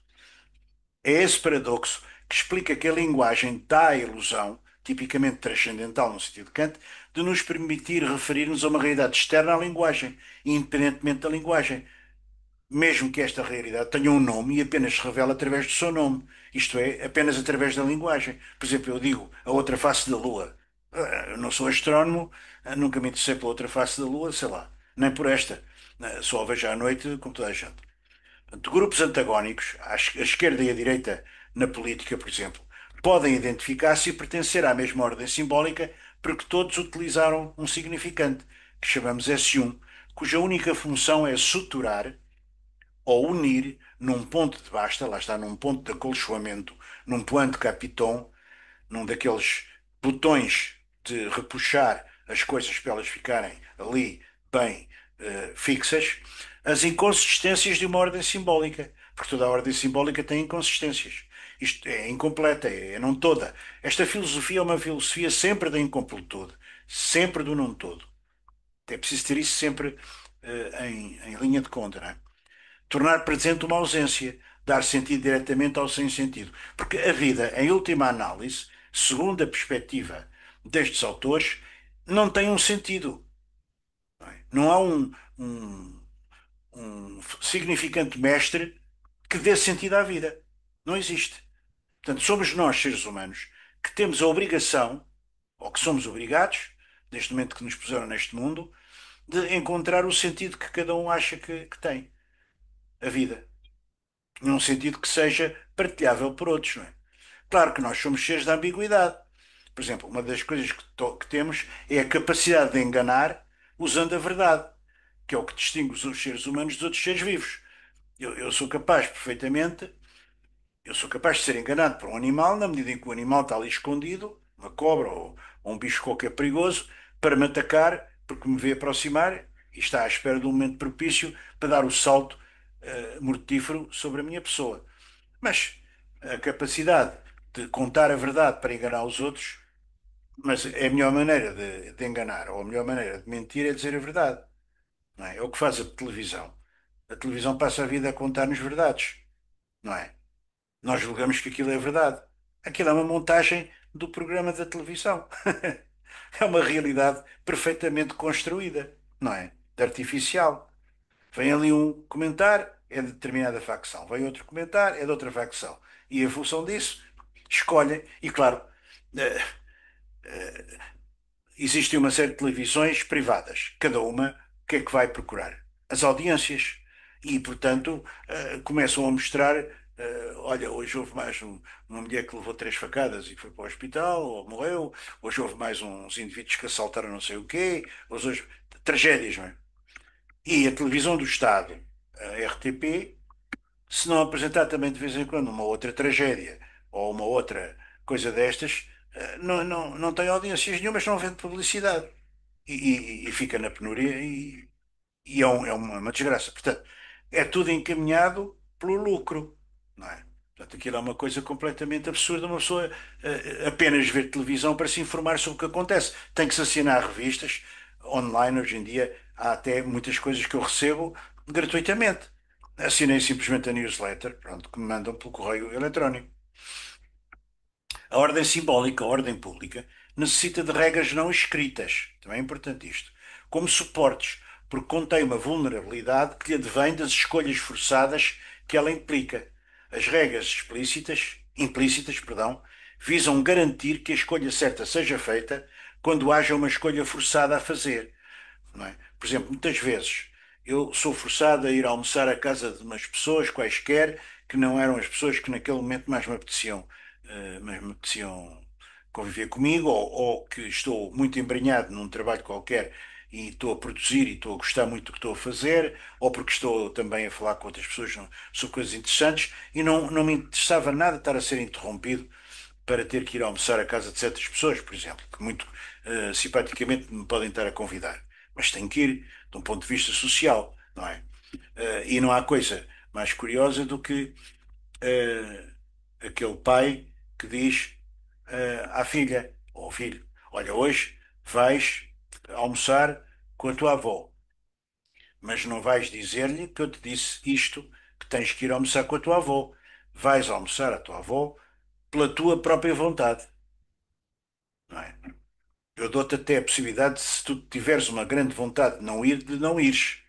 Claro que a pessoa normalmente se sente compelida a ir, porque melhor forma de compelir é, muitas vezes, ser pseudo-liberal. O ser humano é um ser da ambiguidade. A verdade do que dizemos deve-se ao funcionamento performativo da fala, ao modo como ela assegura, cria, o vínculo social e não à sinceridade psicológica daquilo que se diz. Todos os políticos são experimentadíssimos nisto, não é? Se um político fosse, em público, falar permanentemente daquilo em que ele mais profundamente acredita, não estava lá muito tempo nessa atividade. A linguagem é o próprio meio do caminho da consciência que é descrita por Hegel no seu célebre livro A Fenomenologia do Espírito. O que é que o Hegel procurou fazer neste livro? Histórico, absolutamente fundamental.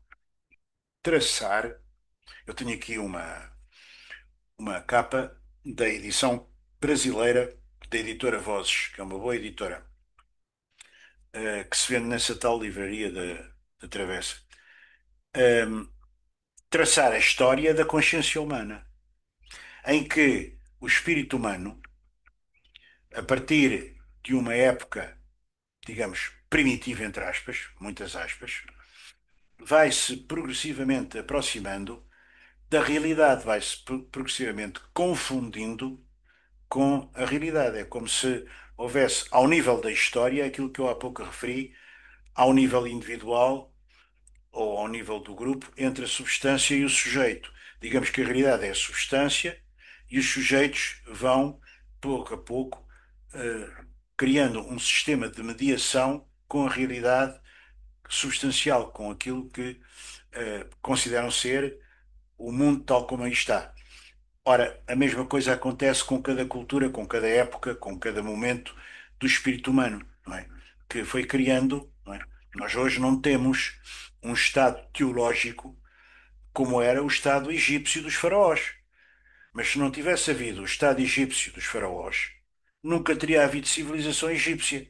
Porque para conseguir coordenar um território de 1000 quilómetros do norte ao sul, o rio Nilo nasce a 1000 quilómetros da Foz, atravessa uma quantidade de áreas ecologicamente diferentes. Tem aquelas cheias extremamente ricas que se espraiam no delta, na Foz, não é? Na zona do delta, em triângulo, precisamente irrigando as terras com uma fertilidade incrível. Se não fosse um poder centralizado, teocrático, os egípcios nunca teriam conseguido construir nada. E mesmo assim, viveram sempre numa inquietação permanente. Assolados por quem? Por um lado, pelos bárbaros do Nordeste, os que vinham da Ásia, já na altura, não é? E por outro lado, pelos africanos do Sul. Portanto, eles estavam permanentemente, até nos túmulos, a representar os africanos com aquele cabelo encaracolado, como sendo vencidos pelo faraó ou pelo indivíduo importante que estava ali tumulado, e também a representar os outros, com uma barbicha, que eram lá os do Irão e da Palestina e dessa coisa toda, não é? Portanto, que na altura eram considerados pelos egípcios como inimigos perigosos, e com razão, não é? Portanto, há toda uma história do espírito humano que o Hegel tenta, pela primeira vez na história da filosofia, descrever. Não é? Isto seria uma espécie de introdução, aliás, ao seu grande sistema filosófico.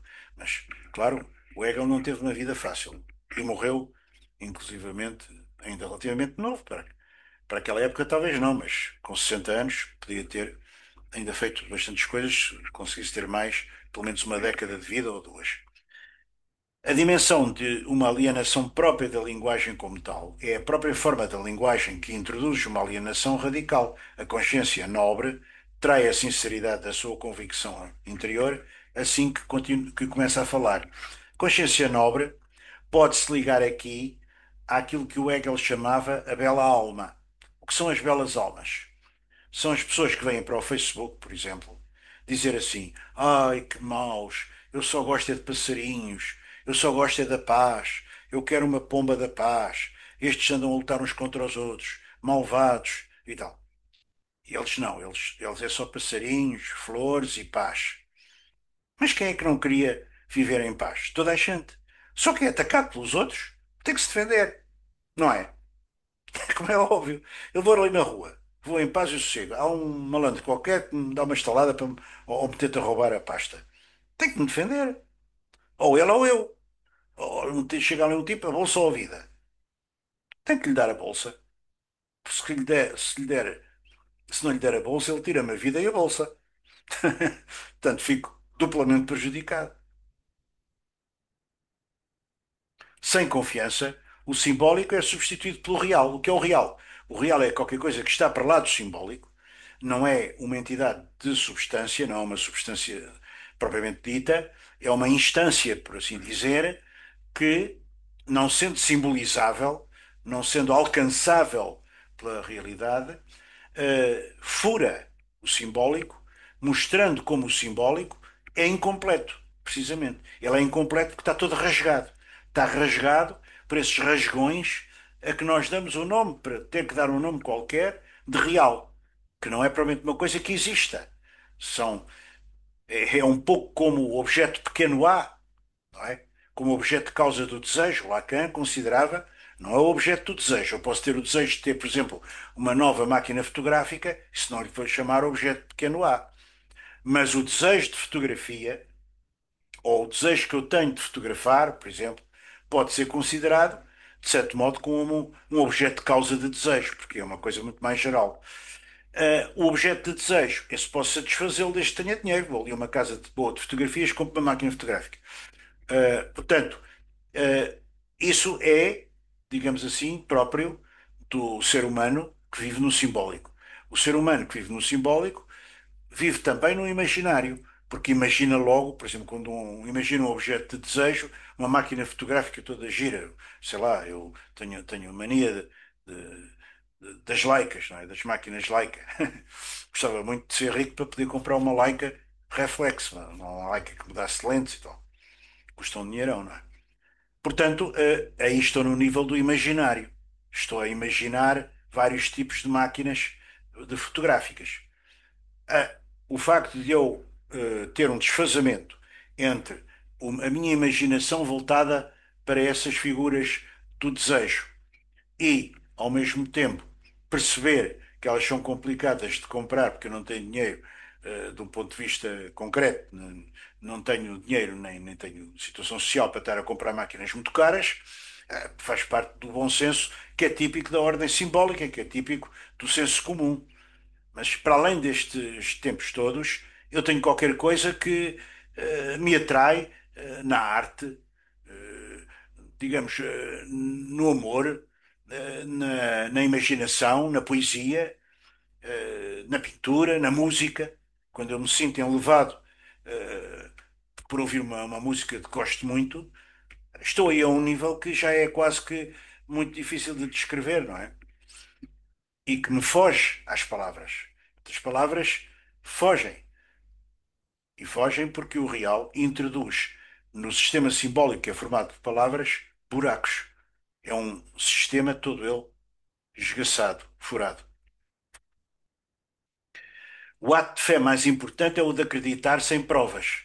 Por exemplo, de que o nosso pai é realmente o nosso pai. De facto, eu não estava lá para ter a certeza. Num ato regulado pelo simbólico, o outro está sempre já lá. Quer dizer, o ser humano é um ser para o outro. Assim como tem aquela pergunta em italiano, não é? Que vuoi? O que é que queres de mim? O que é que esperas de mim? O que é que esperas que eu seja? E o que é que eu espero de ti? Ou será que eu consegui transmitir-te aquilo que espero de ti e que tu esperes que eu faça para ti, etc. Essa dialética complicada da relação humana, não é? O outro está sempre já lá. Eu desde pequeno, que eu, muito cedo, era já falado, mesmo quando estava na barriga da minha mãe, como um feto. E depois de nascer, era uma barafunda à minha volta, de que eu não me apercebia. A partir de determinada altura comecei a perceber, não é? A pessoa começa-se a perceber, começa a ter as primeiras imagens, a perceber sons e tal. Até esta crença no outro é anterior a todo o raciocínio racional, do qual ela constitui o fundamento, o pano de fundo pré-dado Só o psicótico é que não acredita nisso. Ou seja, há uma realidade que é o real, que está para além, mas não está para além no sentido de ser o nominal do Kant, não é nesse sentido. Porque nesse aspecto o Lacan não acreditava nisso. O real, o simbólico e o imaginário estão sim ligados como três nós no nó borromiano, como três fitas do nó borromiano. Eu não sei que horas são, vou pedir ajuda à minha mulher para me. Desde que somos. Ok, já não tenho assim muito tempo, também não quero cansar, não é? A ordem simbólica baseia-se na capacidade específica dos seres humanos dotados de uma linguagem de enganar os outros dizendo-lhes a verdade. Isto envolve dizer a verdade e contar com o facto de que os outros pensarão que se trata de uma mentira. Dizer a verdade torna-se então enganar com aparência de engano, como um falso engano, ou mentir com uma aparência de mentira, com uma mentira que não é mentira. Ou seja, eu posso enganar de maneiras muito diversas. E uma das maneiras de enganar é, portanto, eh, por exemplo, dizer com toda a certeza que eh, uma realidade vai acontecer, quando a maior parte dos outros eu sei que creem que essa realidade não vai acontecer. E eu posso dizer isso, não é? Os outros vão todos pensar que ele é uma mentira e depois vão-me certamente eh, reconhecer em mim uma previsão, capacidade de previsão extraordinária por ter sabido com antecedência que ia acontecer. Ou seja, o ser humano é um ser da ambiguidade, não é? Usamos a verdade e a mentira, são as duas faces da mesma moeda, como o amor e o ódio, como é a tal junção dos contrários, tão hegeliana, não é? Que está permanentemente articulada uma com a outra. Uma das funções de qualquer ordem simbólica é de ocultar as suas próprias inconsistências. Claro, há uma cerimónia, por exemplo, aquelas cerimónias que os ingleses gostam muito de a família real ir em coche através de Londres, aquela gente junta-se toda, aquilo para eles é uma festa enorme e tal. Ah, bem, se uma pessoa há aquela velha coisa, o rei vai nu, não é? Se- Nós sabemos que estamos todos nus, sempre, debaixo do vestuário. Se uma pessoa disser, olha, aquele vai nu, ali no coche, debaixo do vestuário e com a coroa e tudo posta, é uma forma de insulto, porque as outras pessoas todas não querem nada pensar nessa verdade indiscutível de que o rei vai nu, não é? Portanto, temos que, na ordem simbólica, a nossa realidade do senso comum, temos que atuar com a mentira constante. Para minar o idealismo associado a Deus, um materialista deve levantar a hipótese de um Deus, mas um Deus que não sabe o que está a dizer. Isto é precisamente o que faz o livro bíblico de Jó. Não sei se vocês conhecem a história de Jó. Conhecem? A história de Jó é a história de um indivíduo que era justo, que fazia o bem e que só tinha infelicidades e doenças. E o Jó queixou-se a Deus, não é? Há um livro da Bíblia que é o livro de Jó. Eu fui educado como um católico cristão católico. Por sinal, depois tornei-me ateu. Mas devo muito à minha educação religiosa. Devo muito. E estou contente por ter sido educado assim. Este livro bíblico de Jó é uma maravilha. É belo de ler. E, e é também aquilo que Jesus faz nos últimos instantes da sua vida, não é? Em que pronuncia as palavras do salmo, de um salmo. Eli, Eli, ou seja, Pai, Pai, porque é que me abandonaste? Eu julgo que isto que é em aramaico. Lama sabachthani. Eu estive uma vez, creio que foi na Síria, numa aldeia onde uma senhora sabia ainda rezar o Padre Nosso em língua de Jesus. Creio que era aramaico. E então a senhora já era uma curiosidade turística. Levaram-me lá para eu gravar a senhora num vídeo a rezar o Padre Nosso com as palavras que teriam sido usadas por Jesus como figura histórica.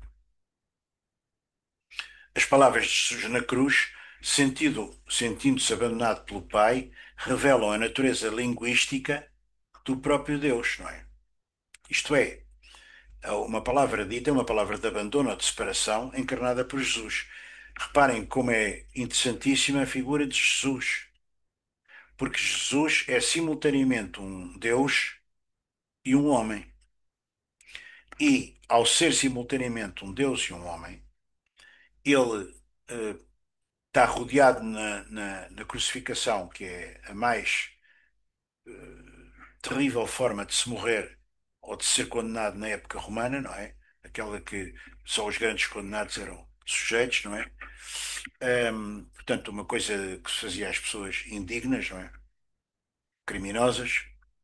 E está o bom ladrão de um lado e o mau ladrão do outro. E ao bom ladrão ele diz: Ainda hoje estarás comigo no céu, à direita do Pai, ou alguma coisa parecida. Portanto, está a falar como Deus. Mas depois, quando diz ao Pai, esta frase que é a frase mais terrível da nossa cultura: Pai, porquê que me abandonaste? É a frase mais terrível, porque é um Deus que está a morrer. A nossa religião católica cristã em geral, é a única religião em que o próprio Deus morre. É muito interessante. O divino ou o sagrado fica assim reduzido a esta revelação traumática, ao efeito performativo e absolutamente negativo das últimas palavras de Jesus. Porque, no fundo, o que é a Santíssima Trindade? A Santíssima Trindade é uma crença na existência de um Deus Criador, que criou o mundo, etc. Um Deus que envia o seu Filho, ou seja, que se faz ser humano de uma maneira milagrosa, porque Nossa Senhora terá dado à luz sem nunca ter engravidado ou praticado ato sexual com o São José. E depois, este mesmo ser humano morre na cruz como um ser humano absolutamente normal, quando ele era divino. Portanto, é, de facto, uma entidade extremamente perturbante. Jesus é ao mesmo tempo monstruoso, não é? Porque é um Deus e é um homem que morre de uma maneira horrível. Devia ser horrível morrer por hemorragia, espetado na vertical no madeiro. E vocês sabem que a imagem crística é a imagem mais usada desde o tempo dessa altura até hoje. É a imagem mais comum da nossa cultura. Por algum motivo, não é? Pelo seu simbolismo. Porque, no fundo, Jesus simboliza-nos um pouco a todos nós, homens ou pessoas humanas. Quer dizer, somos todos seres do sofrimento. Somos seres do prazer e somos seres do sofrimento. Assim como não existe um Deus Todo-Poderoso, a ordem simbólica não existe. A expressão a inexistência da ordem simbólica significa que esta ordem é feita de ficções. Lá está a tal palavra as tais palavras ou o tal aforismo do Lacan. A realidade é constituída por ficção, ou tem a estrutura da ficção. Que as palavras não têm o poder de materializar diretamente o que quer que seja. Por isso é que existe esse desfazamento sempre de palavra a palavra. Um desfazamento que é cultivado precisamente pela poesia, por exemplo, e que permite precisamente o literário, não é? O que é literatura? A literatura é uma torção de linguagem comum para exprimir qualquer coisa de extremamente inesperado, não é? Não é uma confissão de sentimentos, não é? Muita gente julga que fazer uma poesia que é uma coisa, exprimir o que vai na alma da pessoa e tal, é uma coisa que dá vontade de rir, não é? Ou dá vontade de ter caridade para tão simples ser humano que acredita nisso. A eficácia simbólica é a eficácia que advém do facto de acreditar nas palavras das pessoas, em vez de presumir que elas mentem e de perder tempo a verificar tudo isso por si próprio. Nós temos que acreditar sempre em alguma coisa, em alguma pessoa, em algum, em alguma realidade. Há aqui um livro que parece ser um livro anticristão, mas não é, porque o Zizek é como eu, é uma pessoa que também foi educada cristamente, mas é um ateu cristão. Ele até se costuma ou costumava referir como marxista. Eu também já me referi na minha vida como marxista, mas devo dizer que, admirando enormemente Marx e precisando até de o estudar melhor, eu não sou propriamente marxista no sentido que sou muito, muito hegeliano. Tanto quanto pode ser um sujeito como eu que está ainda a estudar o Hegel, mas com pessoas que sabem. Mas, quer dizer, o que se nota na trajetória dos primeiros livros para os últimos do Zizek é que ele cada vez é mais hegeliano e cada vez menos marxista. Pronto. Mas aqui ele está a interagir com um teólogo muito bom, que é este Creston Davis. Desculpem, não, senhor. É este John Milbank, assim é que é. E o livro em que ele, o Creston Davis, conseguiu juntar os dois, o ateu cristão e o cristão convicto, o teólogo, conseguiu juntar os dois e, portanto, este livro é muito interessante, A Monstruosidade de Cristo. Aliás, eu julgo que ele está traduzido em Portugal. Portanto, eu talvez fosse acabar aqui. Não sei se este é o último slide que eu tenho, ou se tenho para aí mais, devo ter mais, mas penso que, ou espero que tenham gostado daquilo que eu tentei comunicar. Não, provavelmente que vão concordar com tudo o que eu disse, isso não. Não é? Eh, Como diz um amigo meu, uma das pessoas com quem eu estou a aprender o Lacan, há uma leitura que é uma leitura ofensiva, no bom sentido da palavra. Ou seja, eh, ou se quiserem, uma leitura defensiva. Nós temos que ter em relação ao que os outros nos dizem, ou àquilo que lemos, uma certa atitude defensiva, não é? Não vamos acreditar no que os outros nos dizem ou aderir imediatamente àquilo que nos dizem, de forma ingênua. Temos que ter, portanto, essa atitude crítica, defensiva ou ofensiva mesmo. Eu acho que utiliza mesmo esta palavra. Mas não é na ofensiva no sentido de ofender os outros. É no sentido de colocar os outros a uma distância suficiente para eu poder ver se concordo ou não concordo. Não se trata aqui de concordar, trata-se de exercitar aquilo que é mais digno, quanto a mim, no ser humano, que é o pensamento. De maneira que desejo-vos um bom verão. Lembro que em 29 de julho, se estiverem na disposição, temos mais uma sessão. Em 23 de setembro também. Em 28 de outubro, 25 de novembro e 16 de dezembro também, sempre à mesma hora. Que se quiserem entusiasmar ou interessar outras pessoas para acharem interessante aquilo que eu estou para aqui a fazer ou a tentar fazer, eu agradeço porque é sempre encorajante falar para mais pessoas e para o ano poderíamos até inclusivamente descer à análise de um dos livros do Zizek, linha por linha, página por página, mesmo que chegássemos só a uma página X, não é preciso esgotar a matéria, mas talvez ouvir diretamente o Zizek fosse mais interessante do que ouvir o Vítor Jorge. Uma boa noite para vocês. Obrigada. Boa noite. Obrigada. Obrigado. Boa noite, obrigada. Obrigado.